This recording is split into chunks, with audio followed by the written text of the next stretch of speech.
Well, I think we've had enough talk. It's time for the main event.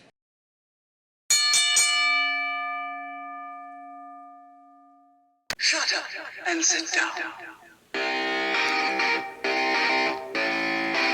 Good evening, everyone. Welcome back once again to Vicious Rants, and of course, I'm your host, Mr. Main Event himself, the often imitated, never duplicated Superstar Tim Vicious, and gonna go over Raw this week was in Boston, Massachusetts.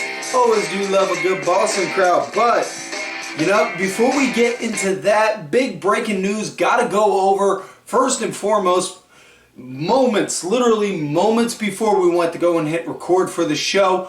Josh Barnett officially announced. Now, if you don't know who Josh Barnett is, and I'm saying this and I'm not saying it in an insultive way, if you do not know who Josh Barnett is, do yourself a favor. You're either watching this on YouTube or listening to this on Spotify, so you got access to the internet. Take a moment, go on Google, type in Josh Barnett, enter, and educate yourself, folks.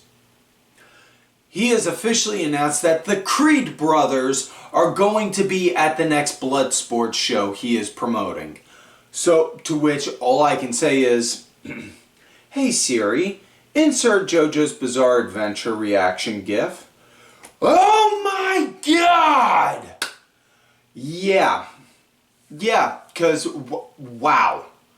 Honestly, all I can really say is wow. Because this is a big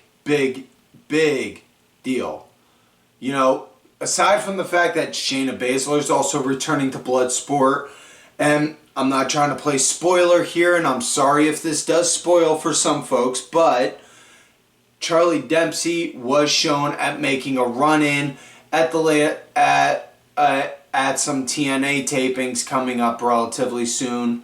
So, just wow. That's all I'm saying. Wow.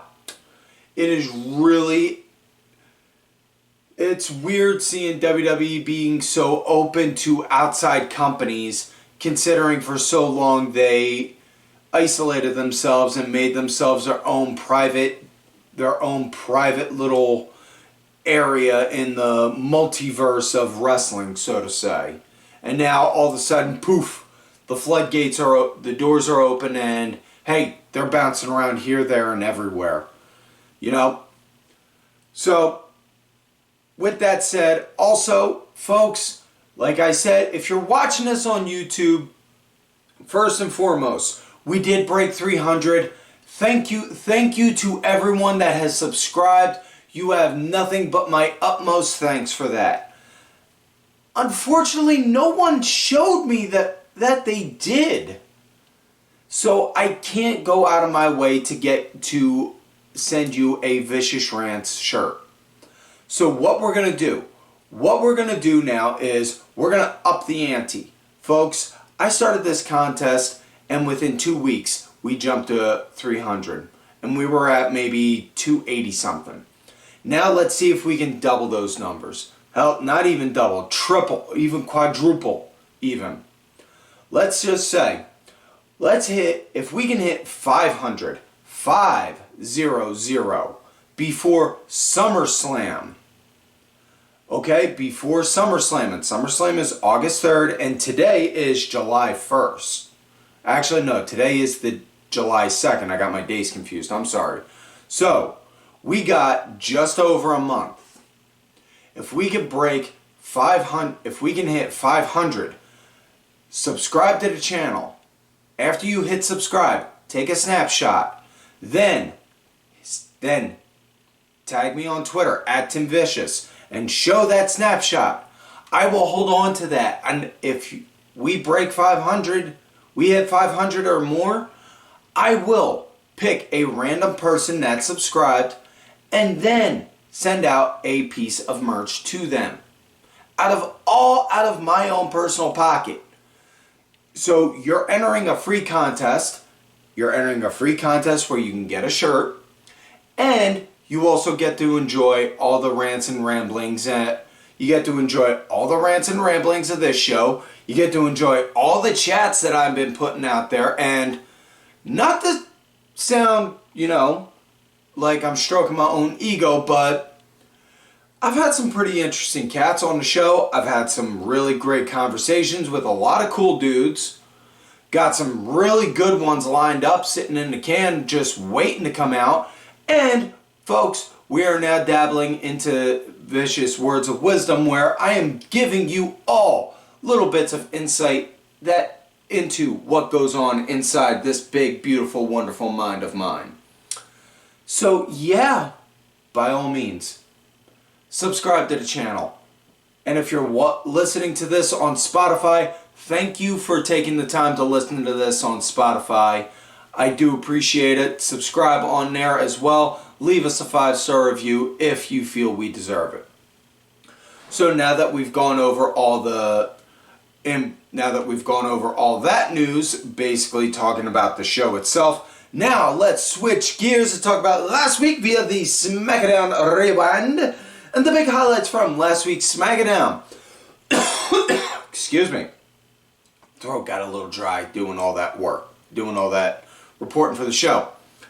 The big highlights from last week's SmackDown. Show started out with Solo and the Bloodline coming out, pulling into the arena, and then as they're walking out, they get just past the entryway and are on the entrance ramp. Next thing you know, they show on the Tron, Team Cody, Randy Orton, Kevin Owens come in, pulling in. And they're all looking like, all right, yeah, you ready to do this, boys? All right, let's go kick some ass. Next thing you know, they pull in. Big fight ensues. Now, should note also, Paul Heyman was there waiting for the Bloodline, and he asked Solo, where's Jacob Fatu? And he said, he's not here. So, it's a 3-on-3 fight. So, they're going at it, and it eventually leads to up to the ring. Babyfaces take over the ring. Cody winds up saying, no. We're here. We're in Madison Square Garden. I had a whole bunch of different plans lined up for tonight. But no, we are not doing this. So boys, get your asses in here. We're going to finish this once and for all. Basically, and I'm paraphrasing all this, mind you. And then next thing you know, Nick Aldis like, no. We are not doing this. You three need to leave now. So, and from a general manager perspective, I get why Aldis is doing that, because he's basically saying, no, we're not going to do this. You guys got a 6-man tag match lined up coming up at Money in the Bank, so we're going to do that. I'm preserving that match. So, yeah. We'll get to the Bloodlines fallout in a bit. But we had a women's Money in the Bank qualifying match. Jade Cargill versus Tiffany Stratton versus Candice LeRae. Good enough match. I thought it was pretty decent. Tiffany got the win, pinning Candice, but man, I gotta tell you, I'm torn now. I'm torn. I am legitimately torn because I don't know who I want to win now. Do I want Tiffany to win? Or do I want Chelsea Green to win? I am just so torn. I don't know who to pick. But either way, then we had a men's qualifying in the bank ladder match. We had the big megastar, who everybody knows his name, L.A. Knight. Yeah, dummy. Yeah, let me talk to you. Going up against the walking douche nozzle himself, Logan Paul, versus Santos Escobar. And the smart money would have been on Santos because, like I've been saying for the past, like I said, all last week actually, the unpredictability of having, well, I didn't expect this one or that one to win, again, came into effect. We all thought, well, it's going to be Santos because they're going to have, because Knight and Paul are going to be so focused on fighting each other, they're going to be too busy trying to focus on getting a win. Was not the case. L.A. Knight got the win. Yeah. So, let me talk to you. Did the right man win that match? Yeah. Is L.A. Knight going to get a huge ovation at Money in the Bank? Yeah. Do I think L.A. Knight is going to win Money in the Bank? Nah! Because you see, This is what I think is going to happen. You're going to see the megastar climbing up that ladder. You're going to see him reaching for that briefcase. And just as he gets it, what do you think's going to happen? You're going to see that walking goof Logan Paul coming out, taking that right out of his hands. And then there's only going to be one way to settle this. And that's at SummerSlam for that coveted United States champion. For that United States championship. And then at the end of the night at SummerSlam, you're going to hear the words, "and new United States champion." And it's going to be the megastar. Everybody knows his name. L.A. Knight. Yeah! And that is not an insult. That is just a fact of life. Yeah. Alright, that was my best L.A. Knight impression I could do. I'm sorry. It's been a long day for me, folks. So, we also had a women's Money in the Bank ladder match as well. We had Indy Hartwell going against Blair Davenport, going against Naomi. Now, this was actually Blair's first match really on SmackDown, and alright, I mean, I may not be her biggest fan, but I give credit where credit's due. She's a hell of a worker, and she knows on how to go in the ring. So, you know, good on her. Naomi got the win. I do not think she is going to win the match, though. That's just me personally thinking out loud. You know? But, yeah. Now we come to the closing segment of SmackDown. Excuse me. And, well, it was a hell of a one because Solo came out with all the bloodline. And then Solo called for Jacob Fatu to come out. Jacob came on out, much to Paul's surprise, like, wait, what? What? You said he wasn't here.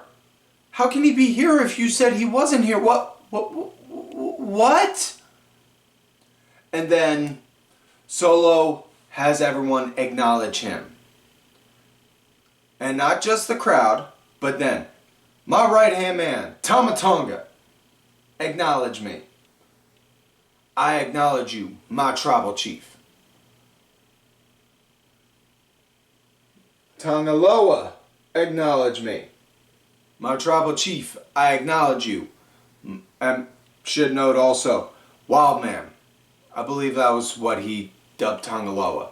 Something along those lines.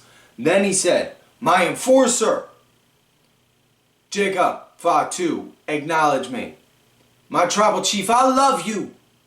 And I acknowledge you. Then he went over to Paul Heyman. Wise man. Time to make a decision. Acknowledge me. And then he put his hand out and showed. He had the red leg. The ones that Roman always wore. Saying that he was the tribal chief. And Paul just, oh no! Solo, I love you. I love you. And I acknowledge you are not my tribal chief. And Solo just gets this look like, oh, so we chose violence. Very well then. And then, boom, pops him with the Samoan spike. Then Paul falls down, rolls out the ring. And then Solo then tells the boys to go and get him. And then Tonga and Loa, they go and boom, powerbomb Paul through the announce table. And the big thing that everyone's been going on about with this, that they powerbombed a 59-year-old man who is not a trained professional wrestler. So yeah, Paul wound up willingly taking that bump. And you know what? 10 gets you 20. Paul wound up going over to them. Now, this is what you guys need to do. I don't care that I'm not a trained athlete like you. But what you must do is powerbomb me. No different than you would anyone in the ring. And when you powerbomb me through that table, you must make sure that it is legitimate. Do not try to cradle me. Do not try to swaddle me like some young child. No, drive me into that table as if I was your sworn enemy. So that way it is more legitimate. Thank you, good sir. That's on how I imagine Paul pitched that to when the Bloodline got told, hey, you guys need to powerbomb Paul through the table. That's on how I imagine Paul suggested that Tama Tonga and Tonga Lao had to do it. But either way, that is it for the SmackDown Rewind. So with that said, let's get into this week's show. Raw Boston, I should say. I'm sorry. I'm already thinking a week ahead talking about Toronto. It starts out camera in the outside in the walkway leading to the seats, and what do we see? We see Jey Uso going greeting the people, being a man of the people. And then just as he's about to walk through the crowd, yells in the camera, hey, Oos, play my music.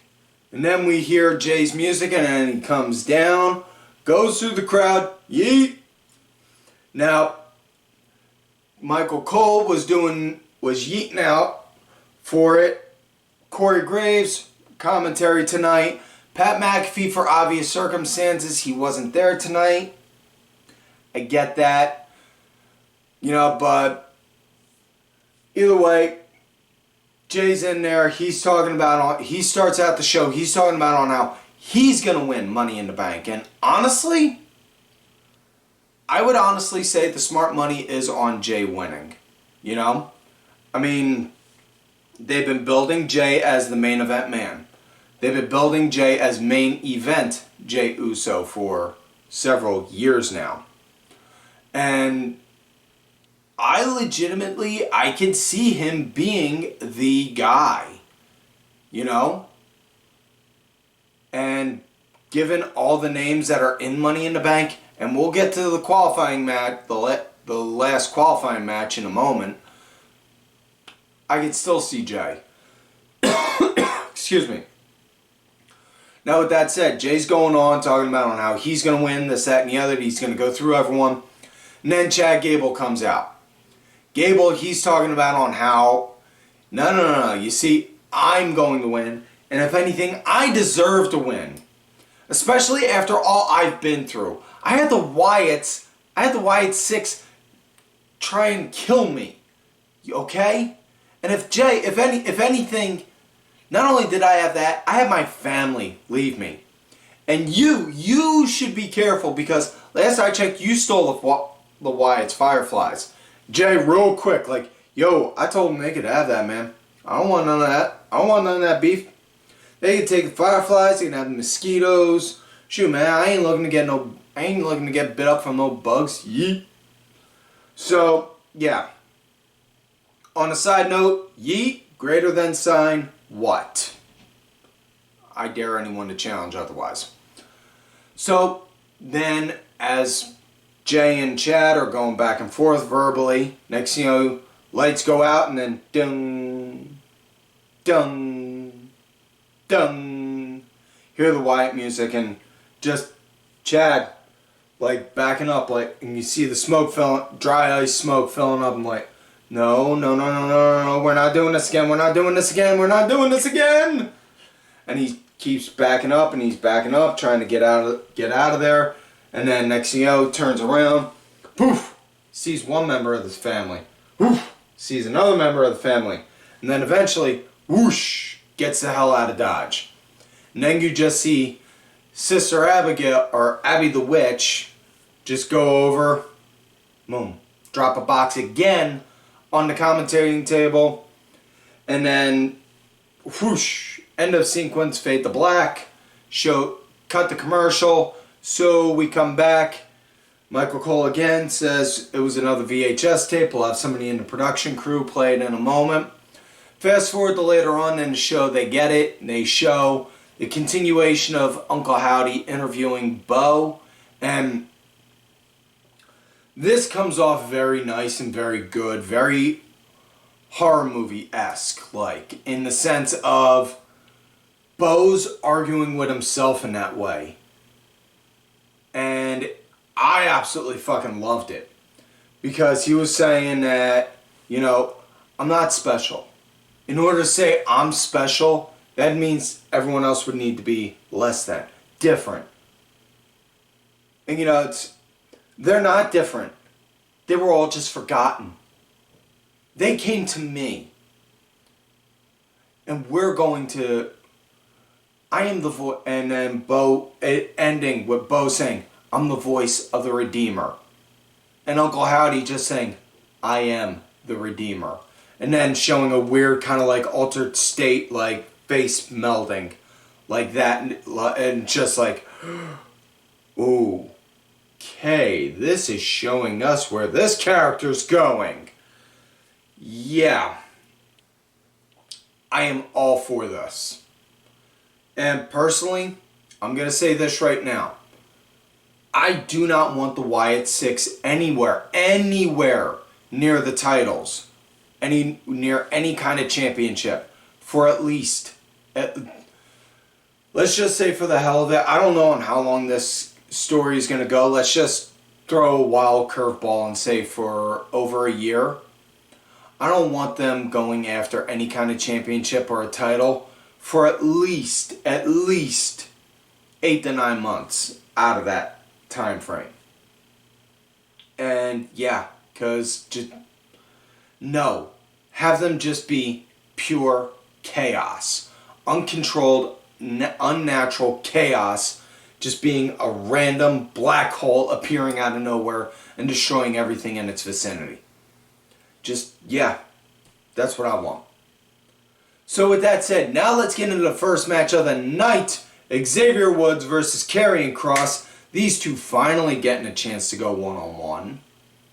Now, nice feel at the start. You know, it felt more like it was...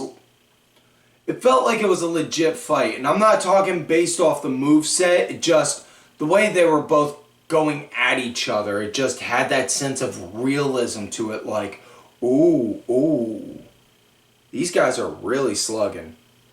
Like, it didn't look like they were throwing live rounds, but just the tension that they both carried with each other, if that makes sense, you know? Like when you're watching a movie and you see two guys fighting in a movie, you're like you could tell if it's a movie fight or if it looked like, ooh, that looks like a real fight. Yeah, this looked like a real fight. Now, as the match went on, Kross wound up leading the pace, and Woods actually wound up getting the win because he wound up, Kross, he was so leading the pace, so full of himself, this, that, and the other. Then Woods wound up doing that quick roll-up under Woods finish that he's got. Excuse me, that Pat McAfee named the Underwood. Afterwards, AOP wound up doing a beatdown on Kofi and Woods. So, yeah. That's unfortunate, but it was cool to see. It's cool to see Kross getting TV time as well as a chance to flush out his character. Next up, we got Women's World Championship action. Zelina Vega going against Liv Morgan, and wow. Whew, needed some heart pills. Yeah, nice action. You know, if anything, I was really impressed with a lot of the footwork Zelina was doing. Like, she was showing a lot of good striking with her foot, with her kicking, taking a page out of her hubby's book, using her foot to help prop somebody up, and then going for kicks. You know, taking a page out of Johnny's book and sweeping the leg. And just, I dug the action in this. And, you know, Zelina Vega, she is extremely, in my humble opinion, underappreciated in the sense of the girl can go. I don't see why she hasn't gotten a world title yet. I know she was Queen of the Ring. I know she was a tag champ, but honestly, I personally feel like she should have a women's championship under her resume. You know, that's just me though.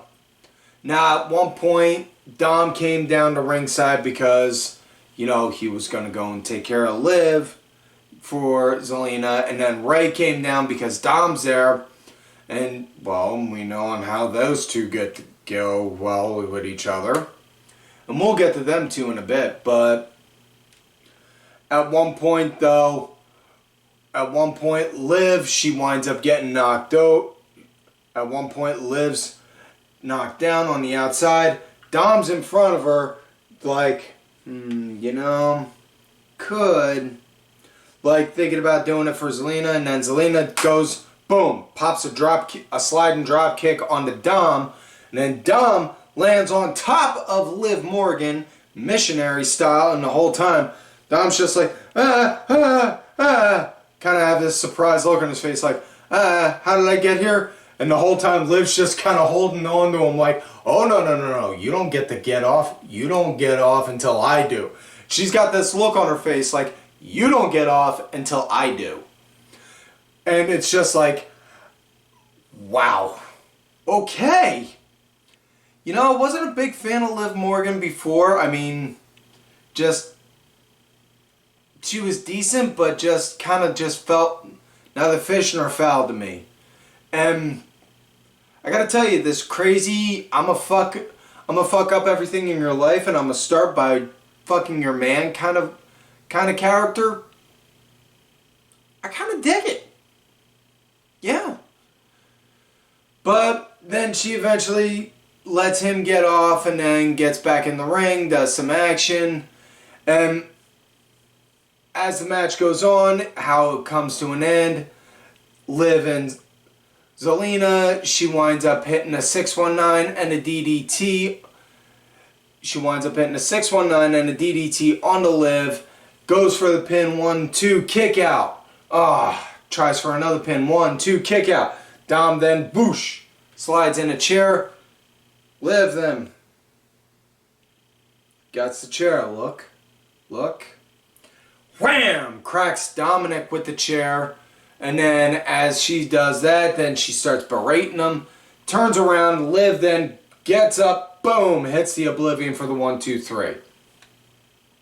So next up we got the last women's Money in the Bank qualifying match. Dakota Kai, Zoe Stark, and Ivy Nile. Heart pills. Yeah. Gotta say, a lot of back-to-back-to-back action, like everyone was going at each other. And Ivy, I gotta say, was the MVP of this match because she was putting out the most offense. You know? And at one point, she was literally, you could see her working one person, turning her head to make sure she had her head on her swivel, was literally turning her head so that way, as she's punching one person, throwing out a sidekick to another, like, oh, nice. Excuse me. And yeah, I dug this. I thought this was probably one of the better women's triple threat matches that they did for the Money in the Bank yet. So, match came to an end when Kairi, she came down to go run some interference, to go and help Dakota. Isla Dawn and Alba Fire wound up beating the crap out of Kairi because of it. And that Dakota, she sees it, she's getting sidetracked off that, which then Ivy takes out Dakota, which then gives Zoe enough time to get her bearings. Ivy turns around, next thing you know, Zoe winds up popping her, and then boom, hits her with the Z360 for the 1-2-3. That is it. So your winner and going to Money in the Bank, Zoe Stark. Next up, we got Rey Mysterio going against Dominic now, and this is an old rehash from WrestleMania, and I gotta tell you, I was not disappointed. I know normally WrestleMania rematches are not as good as the Mania match themselves. And I'm not saying this was by any means a stretch. But man, this could hold up. This held up good for TV. For a high quality TV match. I dug it. And by high quality, I'm talking story, because it's still father-son. It is a tale as old as time itself. Can you really, really argue with that kind of reasoning? I ask you. You know? Had a nice start with Ray leading into the commercial break, Dom leading into the post break, and Liv and Zelina actually wind up getting out there and tussling for a bit because of all this action, as well as with from earlier. And at one point, Dom, he's up, climbing up to the top. Liv gets on the apron, cheering him on, yeah, this, that, and the other. Next thing you know, Zelina, she goes, pulls Liv down, and when she does, she grabs a rope, which then makes Dom, boom, split the difference, fall over, which then gives Ray the opportunity to go and dial it up and hit a 619. So your winner is Rey Mysterio. So yeah, good match. I dug it. So now we come to main event match of the night. Drew McIntyre versus Ilya Dragunov versus Jimmy. We got Sheamus in there. And okay, I've said before, Drew McIntyre versus Sheamus. It's like watching a fight out of The Quiet Man. Well, let's just throw Ilya Dragunov in there, and guess what? He fits in like a fucking glove. Because this match starts out with Ilya pretty much going Super Saiyan and Berserk on both guys, hitting up, taking out Drew, getting him to the outside, and then and then Sheamus is like, all right, you want to go? And then starts popping off at him and then starts hitting him. And then Sheamus, you watch this match, you see it, it's quick little, like, maybe a 1.5 second moment, but you see the look on Jimmy's face, and he's got this look like, oh, we're fighting tonight. Like, oh shit, you just got an angry Irishman getting a happy look on his face in the middle of at the start of a fight. Depending on who you are, that's either a really good thing or a really bad thing. Yeah. And it just, wow, this was good, really physical. And I loved it. I fucking loved it. It was a great match. Now, it was really just, it was just mad fighting. That's really the best way I could describe it. And solid banger of a match, man. Just wow. Now the match came to an end when Drew wound up taking out Ilya. He got knocked out and over by the timekeeper's area. Then he got into the ring. And it was just that look and that stare down between him and Jimmy. And it was, so we doing this? Yeah, we're really doing this. And you heard the crowd going nuts for it, like, yeah, going nuts, popping for it. So they start going at it, they tussle for a little bit. And just as Sheamus is sizing up, charging for a Claymore, Drew, boom! Sheamus going for a brogue, I should say. That's when Drew pops him with the Claymore for the 1, 2, 3. So your winner and going to Money in the Bank, Drew McIntyre. And like I said, while I wouldn't mind if Drew won Money in the Bank. I do not see him winning it though, because I see the smart money being on Drew versus CM Punk at SummerSlam. But I also have been wrong way more than I care to admit ever since freaking VK ever since VKM stepped down. So who knows? Who knows what's going to happen? So yeah, I would say the smart money's on Jimmy, but don't be afraid to place a bet on a wild horse. So with that said, folks, that is it for this week's show. So if you're watching this on YouTube, subscribe to the channel, like the video, go back and watch some of the other episodes. If you're listening to this on the RSS feed on Spotify, like the video, share it, leave us a 5-star review. If you're subbing to it, remember, like I said, on YouTube, subscribe. Let me know on Twitter. I'm on Twitter at Tim Vicious.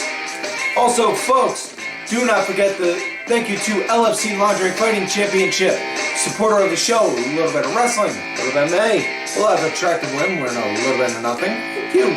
Check out whatamaneuver.net for some vicious rants apparel. We got t-shirts, tanks, long sleeves, toddler tees, and baby onesies for those that have little kids. Also, folks, don't forget to check out these cats on Twitter.